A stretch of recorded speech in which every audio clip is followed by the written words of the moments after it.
All right, a couple of tips when you're doing the timing belt is one is you've got your timing markers and it's gonna match up with the timing mark on the cog.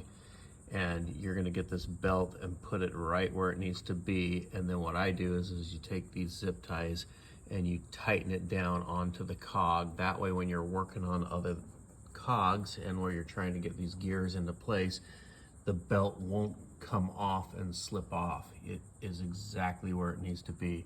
Same with this side. So you can see down there, there's the marking. It's kind of hard to see the yellow line over here. There it is right there, and it's in the right place. Then I've taken zip ties and zip tied it right to that gear. Replace my water pump. So now we're gonna go down to the bottom. And that bottom one is difficult to see even from the bottom and almost impossible to see from the top. And you're only going to be able to see the side of the timing belt when you get down there. The marking on the bottom goes across the face of the timing belt. Get that into focus. So what you want to do is get a marker. I'm just using some cheap nail polish. And what you want to do is you got to get a dot and put a dot on the edge of the belt. So you can see that dot right where it goes in the valley. I've even marked the valley and colored it out in the yellow just so I can really see it great and make sure I can get that exactly where it needs to go down there on the bottom of that. I'm gonna have to use both hands to do that, but you get down in here. So there's your timing marker on the casing. There's the timing marker right here on the cog. And those two are both lined up at the bottom. And that's where it's really difficult to get under here and see where that valley is, or where the valley goes over that tooth. And that's why you're gonna mark it on the outside so it lines right up with the marking on the gear.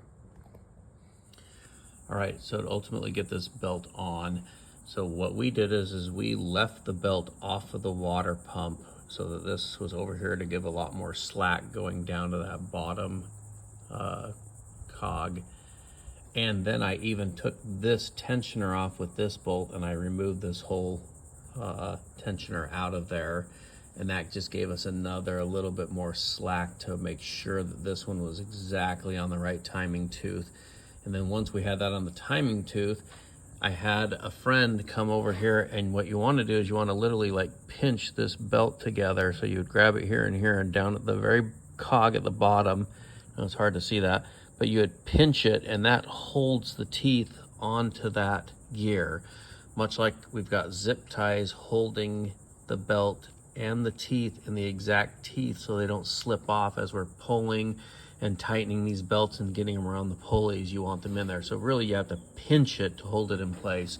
And let me show you the timing mark here. Who are you talking to? So there's the timing mark, and you can't see the belt. You can see the side of the belt, but you wanted to get that mark on it. But if you go down underneath, you can see the little mark I put on it, and you can barely see the timing mark on the belt.